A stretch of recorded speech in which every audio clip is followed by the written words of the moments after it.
The truck had burned down to its bones, but the German shepherd beside it was still guarding something. Dawn came slowly over the high country of western Montana, spilling a thin gray light across the Tulane Road and the black pines beyond it. The night's cold still clung to the asphalt. Frost silvered the roadside grass. Somewhere far off, a creek moved beneath a skin of mist, and the wind carried the bitter smell of wet ash, scorched rubber, and diesel fuel into the quiet morning. Staff Sergeant Ethan Walker saw the smoke first. Not much, just a pale ribbon rising between the trees, too steady to be fog and too dark to be chimney smoke. He eased his pickup off the road and stopped nearly 50 yards from the wreck.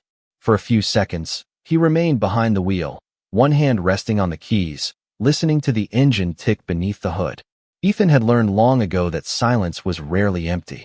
It held details: a loose branch scraping bark, gravel settling beneath a tire, the small mechanical sigh of something cooling after fire. He stepped out into the cold. At 38, Ethan still carried the unmistakable shape of a Marine, tall and broad through the shoulders, though the years had softened the sharpest edges of him. His brown hair was cut close. Gray-green eyes moved carefully over the scene. A faint scar ran from the point of his chin toward the left side of his neck, pale against weathered white skin. He wore an old field jacket over a dark flannel shirt, and beneath it, 2 worn dog tags rested against his chest, hidden but never forgotten. The truck had left the road and come to rest beside a shallow drainage ditch.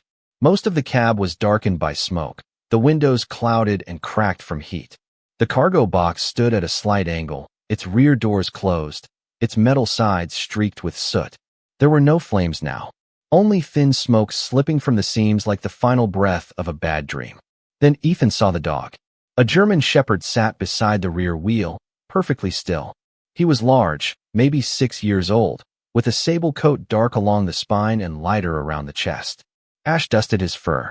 The tips of his ears were damp with morning frost, and one front paw rested slightly above the ground as though placing weight on it hurt. A black nylon collar circled his neck, singed along one edge. No visible tag, no leash, no handler. The dog did not look lost. He looked assigned. Ethan moved forward slowly, boots crunching over gravel. The shepherd's amber eyes found him at once. They were clear, alert, tired, but not afraid. Ethan stopped 20 feet away. "Easy, buddy," he said. His voice was low, shaped by years of giving orders without wasting sound. "I'm not here to take anything from you." The dog's ears shifted forward. He did not bark. He did not retreat. Ethan took another step. The shepherd rose, favoring his injured paw, and placed himself directly between Ethan and the truck's rear doors. A quiet growl rolled from deep in his chest. Not rage. Warning. Ethan froze. He had worked around military dogs before. He knew the difference between fear and instruction. This animal was not telling him to leave the truck alone. He was telling him not to open it that way. "All right," Ethan murmured. "Show me." The growl stopped. The dog glanced toward the right side of the cargo box, then back to Ethan. Once. Twice. Intentional. Ethan followed the look and noticed a narrow service panel low on the side, half hidden beneath soot. The latch was warped but intact. He crouched several feet away, careful not to reach for it yet. The shepherd approached the metal panel and lowered his nose to the seam. His breath left small clouds in the cold air. Then he raised one paw and struck the panel 3 times. Tap, tap, tap. The sound was soft but sharp in the stillness. Ethan's skin tightened along his arms. The dog stepped back and waited. At first, nothing happened. Wind moved through the pines. A drop of water fell from the truck's undercarriage and struck the gravel. Ethan nearly convinced himself the gesture had been training without purpose, an old signal offered to a world that no longer answered. Then, from somewhere behind the blackened metal, came 2 faint taps. Tap, tap. Ethan stopped breathing. The shepherd's ears lifted. His whole body changed. The weariness vanished, replaced by a focused tension that seemed to pull every muscle toward the sound. He looked at Ethan, and in that single glance was urgency, trust, and something almost unbearable. A plea without panic. A command without rank. Ethan moved closer to the service panel. Heat still lingered in the metal, but it was no longer dangerous to touch. He slipped his fingers beneath the bent latch and tested it. Stuck. He looked toward the cab, then back at the shepherd. "Someone's in there," he whispered. The dog pressed his nose against the seam. A thin sound came from within. Not a cry, more like the small, strained movement of someone trying to stay awake. Ethan reached for the compact rescue tool beneath his jacket, then paused when the shepherd gave one brief rumble. The dog touched the lower left corner of the panel with his paw. Ethan understood. Not the center. Not the top. The hinge had been weakened there. He wedged the tool into the corner and pulled slowly. Metal groaned. A narrow gap opened, releasing a breath of stale smoke and cold trapped air. The shepherd pushed his muzzle toward the opening, but did not force his way through. He waited for Ethan. That was when Ethan noticed the dog's collar more clearly. Beneath the burned nylon hung a small piece of metal, no bigger than half a dog tag, blackened around the edges. Ethan leaned closer. One scratched word remained visible through the soot. Hawkeye. His old call sign. A name no one had spoken to him in years. From inside the truck came another pair of taps, weaker this time. The shepherd turned his amber eyes toward Ethan. The morning light touched the ash on his face, and for one impossible second, Ethan felt as though the dog had been waiting through the whole dark night for exactly this man to arrive. Ethan held the bent panel open with one hand and reached into the darkness with the other. The air inside smelled of smoke, damp canvas, and old wood, but beneath it was something softer, the faint trace of lavender soap and wool. A child. He could hear shallow breathing now. The German shepherd lowered himself beside the opening, ears forward, body rigid with attention. "I am coming in," Ethan said, not to the dog, but to whoever was trapped beyond the metal. There was no answer, only a small scrape from inside. Ethan widened the gap inch by inch until the hinge gave enough for him to slip one shoulder through. The interior was colder than he expected. The fire had burned around the outer walls, leaving the hidden compartment dark and cramped, with little more than 3 feet of space between the floor and ceiling. A stack of collapsed blankets lay against one side. A small hand rested beneath them. Ethan moved carefully, speaking in the calm tone he had once used during long nights overseas when fear traveled faster than reason. "My name is Ethan Walker. I am a United States Marine. You are not alone. I am going to get you out." The hand twitched. A girl lay curled behind a narrow support beam, wrapped in a smoke-stained coat several sizes too large for her. She looked about 11 years old. Her light brown hair was tangled across her face, and soot marked one cheek. One arm was tucked close to her chest. The other still held a short metal rod, the object she had used to answer Ranger's signal. Her eyes opened for only a second. Blue, glassy with exhaustion, but aware. "Ranger," she whispered. The shepherd pushed his muzzle through the opening at once. The girl's fingers loosened around the rod and reached toward him.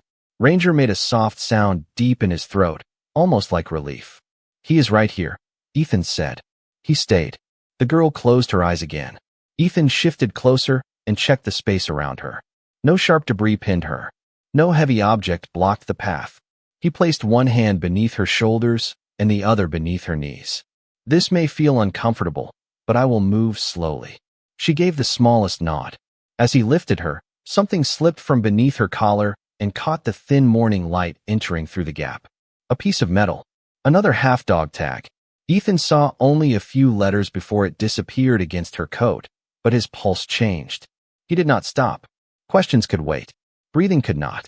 He eased backward, guiding her through the opening while Ranger remained pressed close to the truck, watching every movement. The girl was lighter than she should have been. Her breath came in short, uneven pulls. When Ethan finally stepped clear of the cargo box, the first gold edge of sunrise had begun to rise over the pines. It touched the frost along the road and turned the smoke into pale ribbons. Ethan carried her 20 feet from the wreck and lowered her onto his field jacket beside the ditch. Ranger limped after them and settled at her side. The girl turned toward him immediately, resting her hand against the dark fur of his neck. Only then did the shepherd lower his head. Ethan pulled his phone from his pocket. One bar of service flickered, vanished, then returned. He called emergency dispatch, gave the road marker, described the wreck, and requested medical help. His voice remained steady, but his eyes stayed on the two halves of metal now visible between the girl and the dog. Ranger's tag carried one word. Hawkeye. The girl's tag bore a surname Ethan had not seen clearly yet. He ended the call and knelt beside her. Help is coming, he said. Can you tell me your name? Her eyelids fluttered. Emma. Emma what? She swallowed, then whispered, Bennett. The name landed quietly, but inside Ethan it struck like an old church bell. Bennett. Caleb Bennett. Gunnery Sergeant Caleb Bennett had been the best man Ethan had ever served beside, and the one loss he had never learned to carry. 6 years earlier, after a mission ended in confusion and firelight, Caleb had been listed among the missing and later declared dead. No body had been recovered.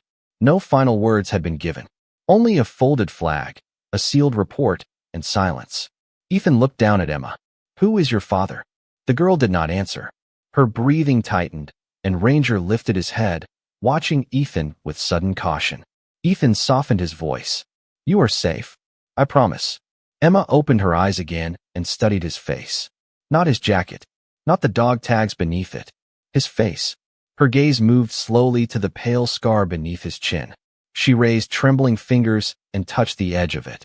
Ethan went still. My father said the scar would prove it was you, she whispered. The world around them seemed to quiet. Even the wind in the pines faded. Ethan stared at her, unable to shape the question forming in his chest.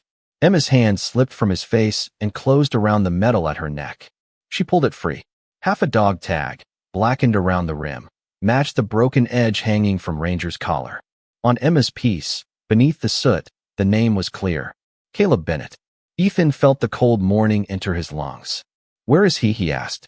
Emma's eyes filled, but her voice stayed small and certain. He told me to find Hawkeye. Ranger turned toward Ethan then, not as a stray seeking help, but as a soldier delivering a message that had taken years to arrive. Far down the road, sirens began to rise through the valley. Emma closed her fingers around the tag and looked at Ethan once more. He said you would come. The ambulance arrived beneath a sky that had finally turned gold, its lights washing the frosted roadside in red and white.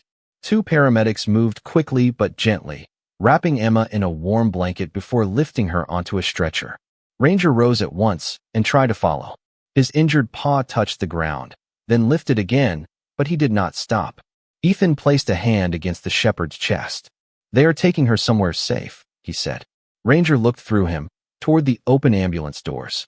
Only when Emma reached one hand from beneath the blanket and whispered his name did the dog settle. The paramedics allowed him to ride beside her.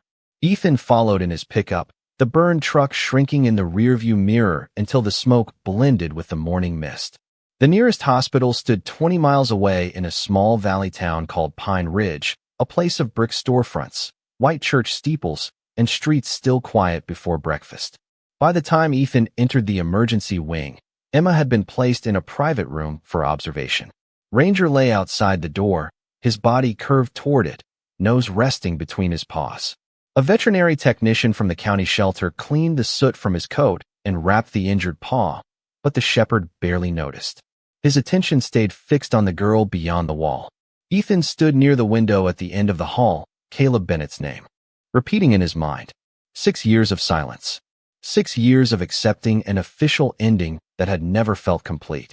He touched the scar beneath his chin, remembering Emma's words. The scar would prove it was you.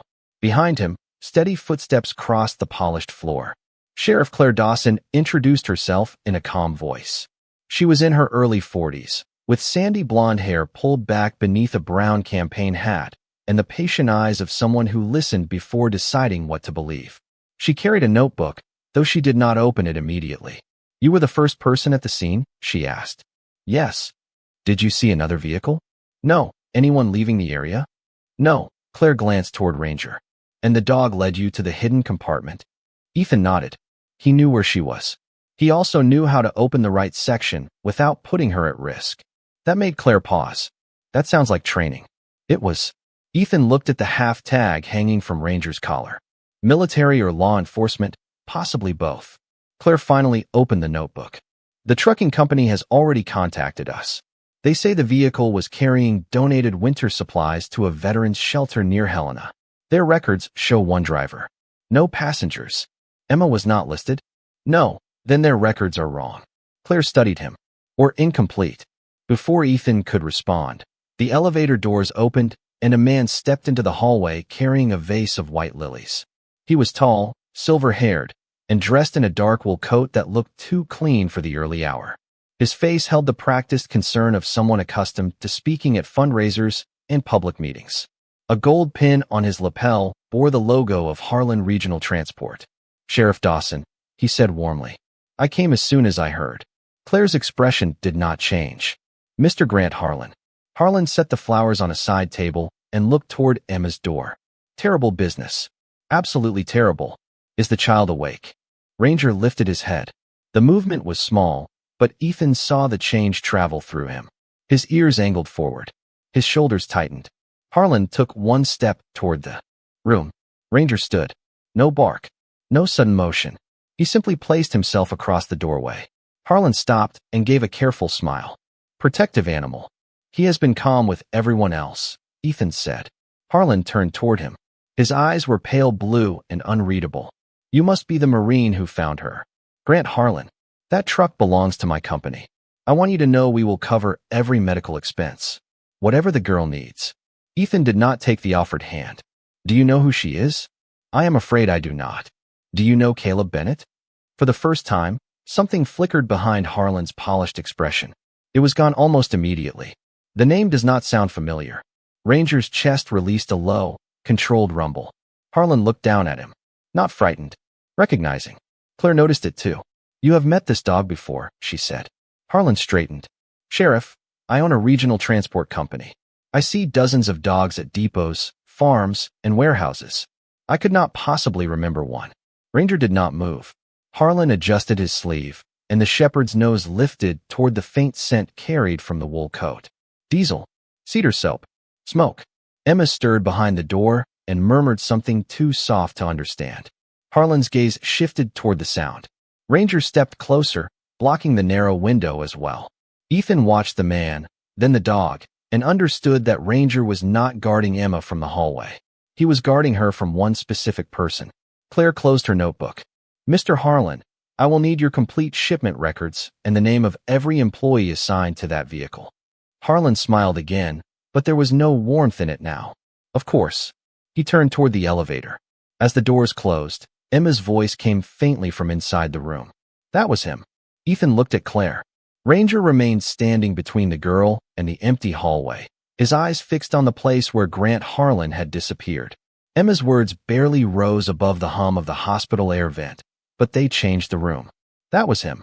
Sheriff Claire Dawson entered first, closing the door behind her with quiet care.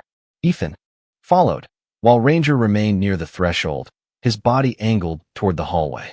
Emma lay beneath a white blanket, her face pale against the pillow. The half-dog tag rested in her palm. Claire pulled a chair closer, but did not open her notebook. "Emma, you are safe here," she said. "You do not have to tell us everything at once. I only need to know what you meant." Emma looked toward the door as though Grant Harlan might still be standing beyond it. "He came to the house before we left," she whispered. "He told me he worked with my father." Ethan felt the old name move through him again. "Caleb, did you see Harlan put you inside the truck?"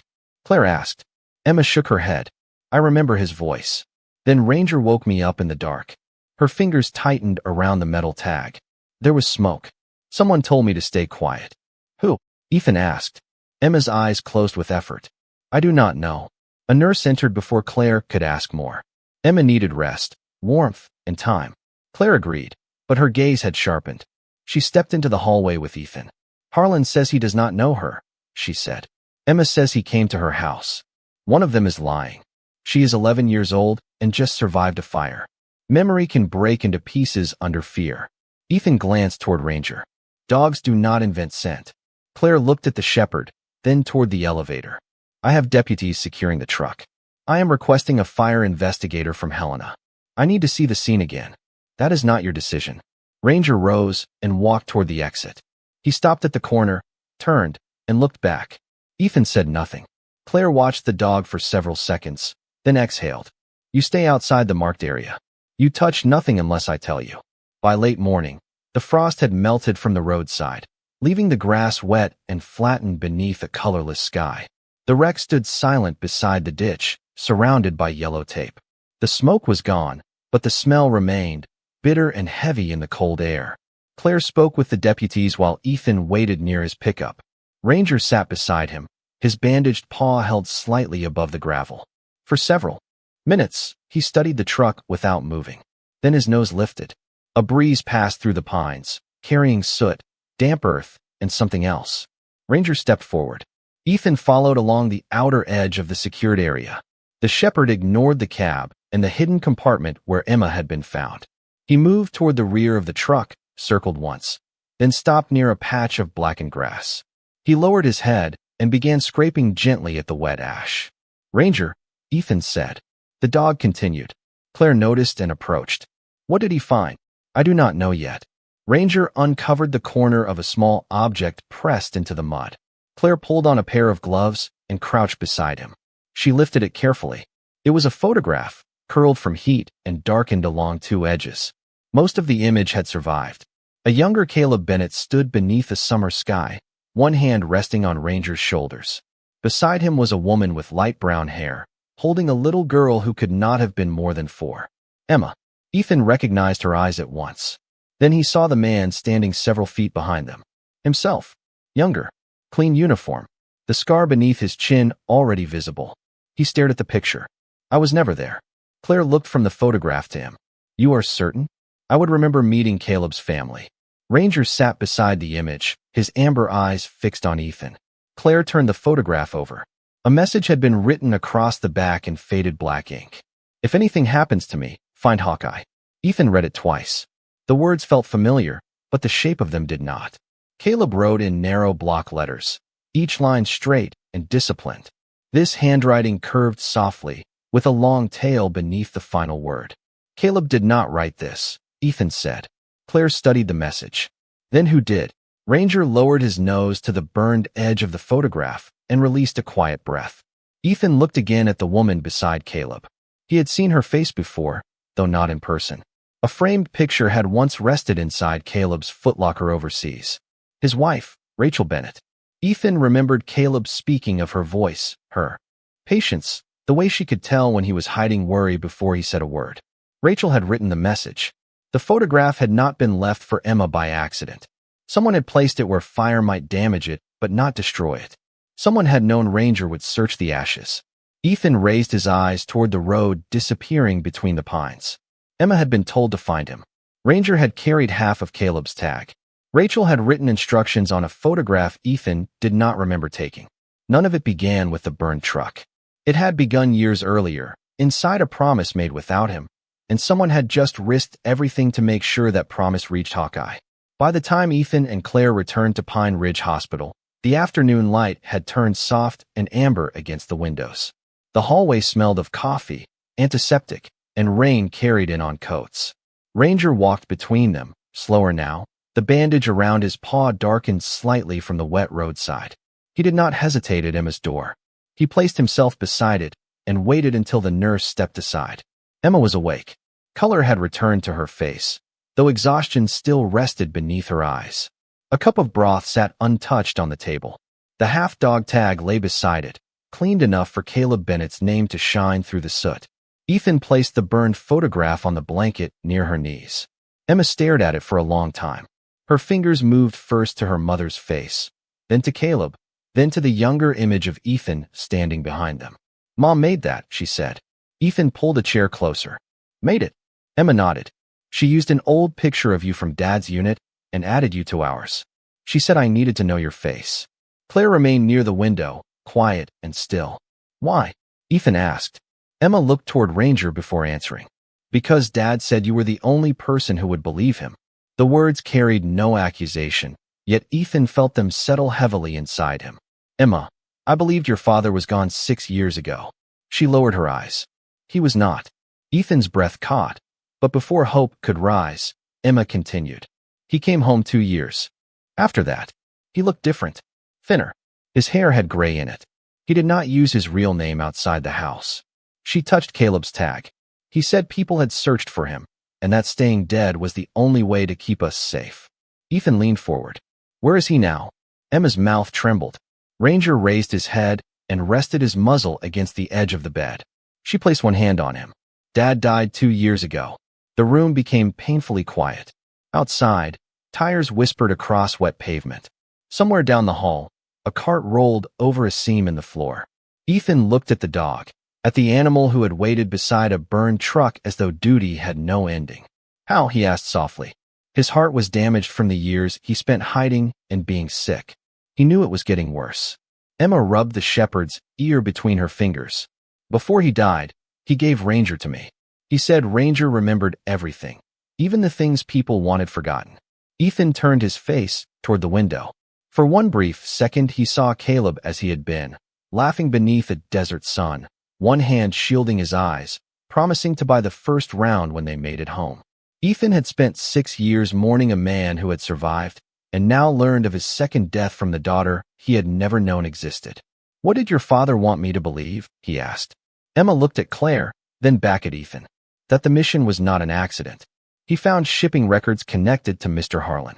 Trucks carrying relief supplies were listed twice. Some arrived empty. Money meant for military families disappeared. Claire's expression tightened. Did Caleb keep proof? Copies. Mom helped him hide them. Emma glanced at the photograph. After she died, Dad moved everything again. He said no one should know where. Not even me. Ethan studied the curved handwriting. Your mother wrote the message before she died. Emma nodded. She was afraid I would forget your face. Dad said if men from the company ever came to the house, I had to take Ranger and find Hawkeye. Her voice grew smaller. Mr. Harlan came 3 nights ago. Claire moved closer. What did he say? He said my father had left something that belonged to the company. He was polite. He smiled at my aunt and brought papers. Ranger would not let him come upstairs. Your aunt? Nora, my mother's sister. I have lived with her since Dad died. Emma's eyes filled with sudden worry. I do not know where she is. Claire took out her phone and stepped toward the hall, already calling a deputy. Ethan stayed with Emma. Tell me what happened after Harlan came. Aunt Nora told me to pack one bag. She put me and Ranger in the truck after midnight. She said someone would meet us near Helena. Emma's breathing became shallow. Ethan spoke gently. Take your time. I woke up in the hidden space. Ranger was beside me. The truck had stopped. I heard voices outside, then smelled smoke. Ranger pushed me behind the blankets. Her hand tightened in his fur. But there was someone else under the floor. Ethan and Claire both looked at her. Claire lowered the phone. Someone else inside the truck? Emma nodded. A man. I could hear him breathing below me. He tapped 3 times. Ranger answered him. Ethan remembered the signal at dawn. 3 taps from the dog. 2 taps returned. He had assumed Emma made them all. Did you see him? No. There was a panel beneath the blankets, but it would not open. Before I passed out, he told me not to be afraid. Emma looked directly at Ethan. He said Ranger knew the way out. Ranger suddenly rose from beside the bed. He turned toward the hospital doors, ears lifted, body alert. Ethan understood then why the shepherd had returned to the ashes even after Emma was safe. Ranger had not been searching for the photograph. He had been searching for the person who never came out. Claire did not waste another second. Within minutes, a deputy was sent to Emma's aunt's house. The hospital placed a guard outside the room, and Ranger was led toward Ethan's pickup beneath a sky turning dark with rain. Emma watched from the window as the shepherd climbed carefully into the back seat. Before Ethan closed the door, she pressed her palm against the glass. Ranger touched his nose to the other side. No sound passed between them, but something did. A promise. Ethan drove back toward the mountain road with Claire following close behind. The first drops began to strike the windshield as they left Pine Ridge, faint and scattered at first, then steady enough to blur the pines into long shadows. Ranger sat upright, ignoring the pain in his wrapped paw. His nose pointed toward the open window, reading scents carried through the wet air. Ethan watched him in the mirror. You know where he went, he said. Ranger's ears shifted, but he did not look away from the road. The burned truck had been moved to a county storage yard, leaving behind flattened grass, dark soil, and the pale outline of the tires beside the ditch. Yellow tape moved in the wind. Water gathered in the ash and carried gray trails toward the drainage channel below. Ranger jumped down before Ethan could help him. He circled the empty space where the cargo box had stood, nose low, moving with the patient precision of an animal following a line too faint for human senses. Claire arrived and raised the collar of her coat against the rain. The fire team already searched the ground, she said. They searched for evidence around the vehicle, Ethan replied. Ranger is searching for a person. The shepherd reached the far side of the ditch and stopped above a rusted culvert, half hidden by grass. Rainwater trickled through the dark opening. Ranger leaned forward, inhaled once, then gave 3 clear taps against the metal rim with his paw. No answer came. He entered anyway. Ethan caught the back of his collar. Not alone. The tunnel was barely 4 feet high, wide enough for a person to crawl, but too narrow to turn around. Ethan took a flashlight from Claire's vehicle and lowered himself into the channel. Cold water soaked through his jeans at the knees. Ranger moved ahead, his dark coat almost disappearing beyond the beam. The air smelled of mud, wet stone, and old iron. Several feet inside, the dog stopped beside a torn strip of blue fabric caught on a bolt. Claire examined it under the light. "Work shirt," she said. "Recent." Farther in, they found a handprint pressed into the mud. Adult-sized. 1 palm. Then another, spaced unevenly as though someone had pulled himself forward with little strength. Ranger followed the marks until the tunnel opened near a creek bed 50 yards from the road. Pine needles covered the bank. Rain softened every footprint, but the shepherd turned uphill without hesitation. Ethan followed him through brush and wet grass until Ranger suddenly lowered his head near the roots of a fallen cedar. Something metallic glimmered beneath a layer of leaves. Ethan picked it up. It was an old military wristwatch with a scratched black face and a faded green band. The glass had cracked near the number 12. Ethan stopped beneath the rain as if the whole mountain had gone still around him. Claire noticed the change in his face. "You recognize it?" Ethan turned the watch over. 3 letters had been carved into the back by hand. M.W. He had carved them himself one summer when he was 17, sitting at the kitchen table while his older brother complained that every Marine owned the same watch. Matthew Walker had worn it through boot camp, deployments, and every Christmas he remembered coming home for. 8 years ago, Matthew left the service, called Ethan once from somewhere in Nevada, and then vanished. No bank records, no address, no explanation. Ethan had spent 2 years searching before learning how quickly hope could become another kind of grief. "It belonged to my brother," he said. Claire looked toward the tree line. Could someone else have had it? Matthew never took it off. Ranger pressed his nose to the broken band, then turned uphill again. The trail climbed through dense pine for almost half a mile. Rain tapped against the leaves and darkened the shoulders of Ethan's jacket. Ranger slowed near a narrow game path, sniffed the trunk of one tree, then another. A faint smear of mud marked the bark at the height of a man's hand. Someone had passed this way after crawling from the tunnel. Someone injured, exhausted, but still moving. Claire called for search teams and medical support, giving their location as accurately as the weak signal allowed. Ethan stood with the watch closed in his fist. The photograph in the ashes. Rachel's message. Caleb's hidden years. Emma in the truck. Now Matthew's trail, leading into the mountains. These were not separate pieces. Someone had tied their lives together long before dawn. Ranger moved to the edge of the path and stared through the rain. Between the trees, barely visible through the mist, stood the dark shape of an abandoned chapel. One window reflected a weak amber light. Ethan felt the watch pulse against his palm with the rhythm of his own heartbeat. Ranger gave one quiet sound and started forward. For the first time in 8 years, Ethan was no longer searching for a memory. He was following the path of a man who might still be alive. The chapel stood beneath the rain like something the mountain had forgotten. Its white paint had faded to gray, and moss climbed the stone steps where generations of boots had once gathered on Sunday mornings. One narrow window glowed with the weak amber light of an oil lantern. Ranger crossed the clearing first, his injured paw barely slowing him now. He did not bark. He approached the door, lowered his nose to the wooden threshold, and released a quiet breath that sounded almost like recognition. Ethan climbed the steps with Matthew's watch still closed inside his fist. Claire remained several feet behind him, one hand near her radio, her eyes moving between the trees and the chapel windows. "Matthew," Ethan called. His voice entered the building and returned softer. "It is Ethan." For a moment, there was only rain against the roof. Then a floorboard shifted inside. Ranger placed one paw against the door. 3 taps. Tap, tap, tap. A voice answered from beyond it, worn thin by exhaustion. "You always were late, little brother." Ethan forgot how to breathe. He pushed the door open slowly. The chapel smelled of wet pine, dust, candle wax, and old hymn books. Wooden pews stood in uneven rows beneath a ceiling darkened by age. Near the front, beside a small iron stove, a man sat wrapped in a wool blanket. His hair had gone mostly gray. A beard covered the lower half of his face. Time had narrowed his shoulders and drawn deep lines beside his eyes, but Ethan knew him before the lantern light reached him fully. Matthew Walker looked older than the brother who had disappeared 8 years ago, yet the slight tilt of his head was unchanged. So was the crooked smile that appeared whenever he was trying to make pain look smaller than it was. Ranger crossed the aisle and stopped in front of him. Matthew lowered one hand into the shepherd's fur. "You found him," he whispered. Ranger leaned closer, pressing his head beneath Matthew's palm.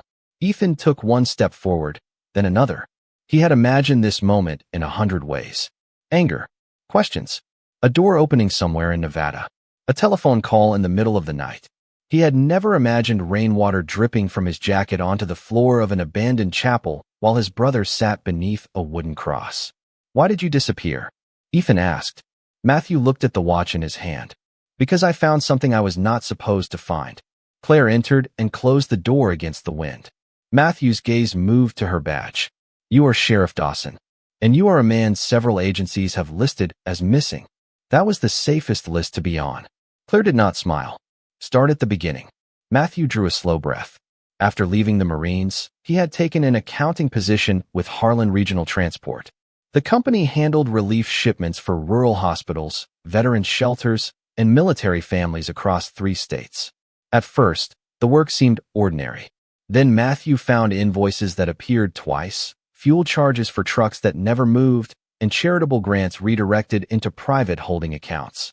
The money was small enough in each file to avoid attention, but over several years it became millions. "I tried to report it," Matthew said. "The complaint disappeared before anyone outside the company saw it." "And Caleb?" Ethan asked. Matthew looked toward Ranger. Caleb Bennett was tracing the same routes from another direction. Some of the records connected back to the mission where he was declared dead.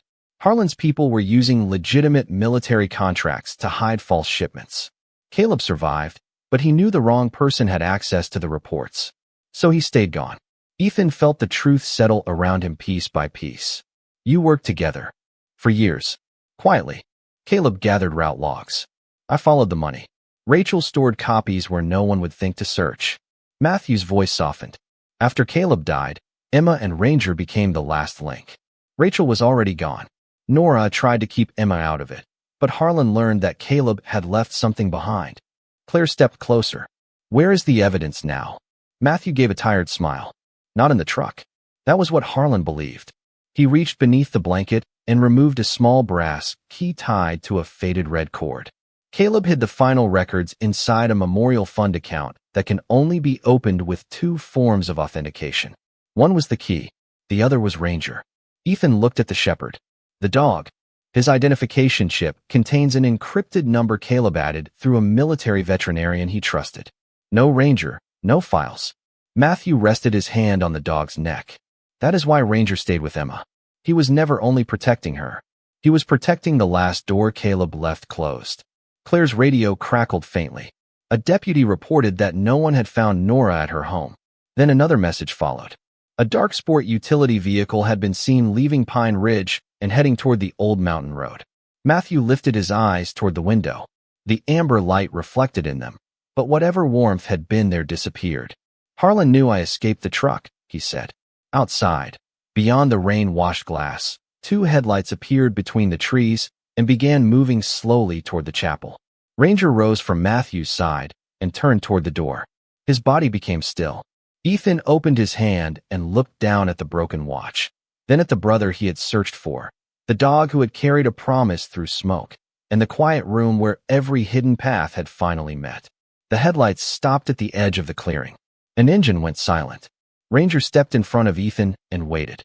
Rain whispered across the chapel roof as the driver's door opened outside. Grant Harlan stepped into the clearing beneath a black umbrella, his dark coat buttoned neatly, his silver hair untouched by the weather. He looked less like a man, arriving at the end of a search than someone attending a private meeting he had already rehearsed. Ranger stood between him and the chapel door, silent and unmoving. Ethan felt the old pull inside his chest, the one born from every unanswered year, every folded flag, every empty chair at Christmas. Matthew was alive behind him. Emma was waiting in a hospital room. Caleb had died carrying the weight of a truth no one believed. And the man walking toward them had built his life on that silence. Claire stepped onto the porch. "Mr. Harlan, stop where you are." Harlan obeyed, though his expression did not change. "Sheriff Dawson." "Sergeant Walker." His eyes moved to Matthew through the open doorway. "You have caused a great deal of trouble." Matthew rose slowly from the pew, one hand braced against the wood. "Truth usually does." Harlan's gaze dropped to the brass, key tied around Matthew's fingers. "That belongs to my company." "No," Matthew said. "It belongs to the families you stole from." The rain grew heavier, tapping against the umbrella in a steady rhythm. Harlan glanced toward Ranger. "And I suppose the dog is carrying the rest." Ranger's ears shifted forward. Ethan stepped beside him. "You knew Caleb placed the access number in Ranger's chip." "Caleb always trusted animals more than people," Harlan replied. Perhaps he was right. Claire raised her radio, but only static answered. The mountain and the storm had reduced every signal to fragments. Harlan noticed. "Your deputies are still several miles away." "They are coming," Claire said. "Then let us avoid making this difficult." Harlan looked at Ethan as though they were two reasonable men discussing a business agreement. "Give me the key and the dog. I will make certain Emma Bennett is cared for. Matthew can disappear again. You can return to your life." Ethan almost laughed, but no sound came. "You think this is about returning to anything? It is about survival." Harlan's voice stayed calm. "Caleb understood that eventually. Your brother understood it too." Ethan's hand tightened around Matthew's broken watch.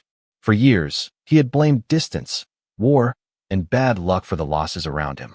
Now the shape of those losses stood 10 feet away beneath an umbrella, asking for obedience. Ranger gave a low rumble. Harlan took one step forward. The shepherd moved with him, matching the distance exactly. Not attacking, not retreating. "Warning. Control your dog," Harlan said. Ethan looked down at Ranger. The dog's body was steady, his breathing slow. He was waiting for Ethan, not rage. Waiting for judgment. Ethan understood that this was the choice the morning had been leading toward. He could let anger decide. He could turn every wound into permission. Or he could protect what Caleb, Rachel, Matthew, and Emma had risked everything to preserve. He looked at Harlan. "No one is disappearing again." Harlan's face hardened. He reached inside his coat, but before his hand cleared the fabric, Ranger stepped forward and released one sharp bark. The sound cracked through the rain. Harlan froze. Ranger did not touch him. He did not need to. His stance, his eyes, and the quiet certainty in his body said enough. Claire moved closer. "Keep your hands where I can see them." Harlan slowly raised both hands. Ethan could see the calculation behind his pale eyes, searching for one more path out. "You have no proof," he said. Matthew lifted the brass key. "We do. A key proves nothing. The account logs are mirrored in 3 locations," Matthew said. "The moment Ranger's identification number and this key are entered together, the records release automatically to federal investigators, veterans organizations, and every county named in the files." For the first time, Harlan looked afraid. Not of Ranger. Of daylight. A distant engine sounded beyond the trees. Then another. Red and blue light flickered through the rain, painting the chapel windows in brief waves of color. Claire's deputies entered the clearing, followed by 2 federal agents from Helena who had been alerted before the mountain signal failed. Harlan lowered his eyes. The umbrella slipped from his hand and landed in the wet grass. Ranger remained in place until Claire stepped forward and secured the scene. Only then did Ethan touch 2 fingers to the dog's collar. "Stand down," he whispered. Ranger sat. The tension left his shoulders, but his eyes stayed on Emma's enemy until Harlan was led toward the waiting vehicles. Matthew sank back onto the pew, exhausted. Claire took the brass key and sealed it inside an evidence pouch. One of the agents knelt beside Ranger with a portable scanner. A soft tone sounded over the identification chip beneath his skin.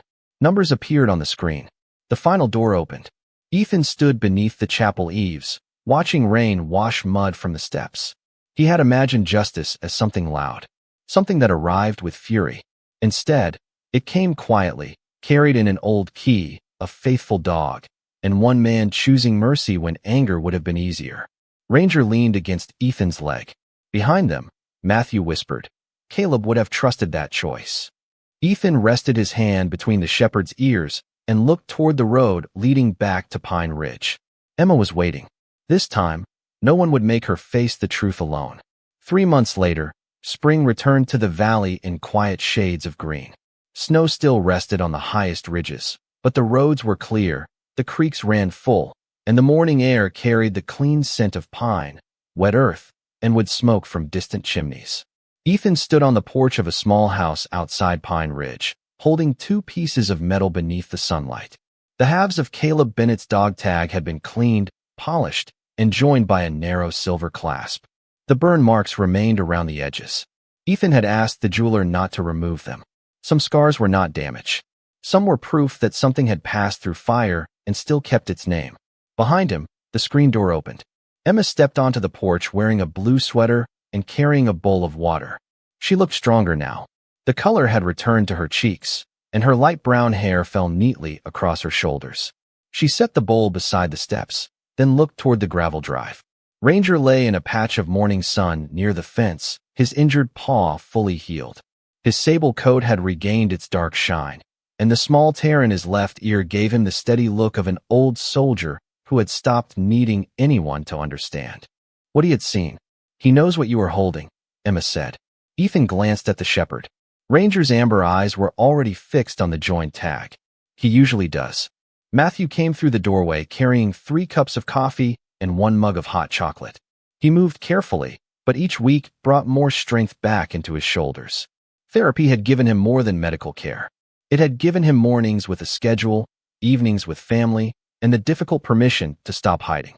He handed the hot chocolate to Emma and stood beside Ethan. "The Federal Bureau of Investigation called again," Matthew said. "The recovered funds are being transferred next month." The records hidden behind Caleb's final safeguard had opened more than one investigation. Money taken from veteran shelters, rural clinics, and military family programs was being returned. Several communities had already received new equipment, repaired roofs, and restored grants. Grant Harlan had lost the reputation he had protected so carefully. The truth had done what anger never could. It had made every polished lie visible. Ethan looked down at the tag in his hand. Caleb should have lived to see it. Matthew nodded. He lived long enough to make sure someone would. Emma was quiet for a moment. "Do you think my father knew Ranger would find you?" Ethan looked toward the dog. "I think your father knew Ranger would keep looking until the right person listened." Emma stepped from the porch and crossed the yard. Ranger rose when she approached, tail moving once against the grass. She knelt and held his collar while Ethan fastened the joined dog tag beneath it. The metal rested beside Ranger's identification plate, catching a thin line of sunlight. Emma touched Caleb's name with one finger. "It belongs with him," she whispered. "It belongs with all of us," Matthew said. Ranger looked from Emma to Ethan, then turned toward the road as a familiar county vehicle came through the gate. Sheriff Claire Dawson parked near the porch and stepped out carrying a flat cardboard box. "I thought this should come home," she said. Inside was the restored photograph found beneath the ashes. The burned corners had been preserved, but the faces were clear. Caleb stood with Rachel and young Emma, one hand resting on Ranger. Ethan's image remained behind them, added by Rachel years ago so her daughter would remember the face of the man called Hawkeye. Emma carried the picture inside and placed it on the mantel beside Matthew's repaired watch. 2 objects that had once led through fear now rested in an ordinary room filled with afternoon light. No evidence bags. No locked doors. Just memory, finally allowed to be gentle. Later, Claire left for town, and Matthew walked down toward the creek. Ethan remained on the porch while Emma sat on the steps reading a book. Ranger settled between them, close enough to touch them both. For years, Ethan had believed healing would arrive like an answer, clear and complete. Instead, it had come in smaller forms. A brother learning to sleep through the night. A child laughing without looking over her shoulder. A dog resting before everyone else was safe. The sun lowered behind the pines and turned the windows gold. Emma closed her book and leaned against Ranger's side. He released a long breath, lowered his head onto his paws, and closed his eyes. Ethan watched him for a moment. Ranger had spent years guarding secrets, carrying promises, and leading wounded people toward one another. Now there was no smoke in the air, no hidden compartment, no distant engine in the dark. Only the soft sound of the creak, the weight of Emma's hand in his fur, and the join tag shining beneath his collar. For the first time since Caleb had given him his final mission, Ranger slept before the sun went down.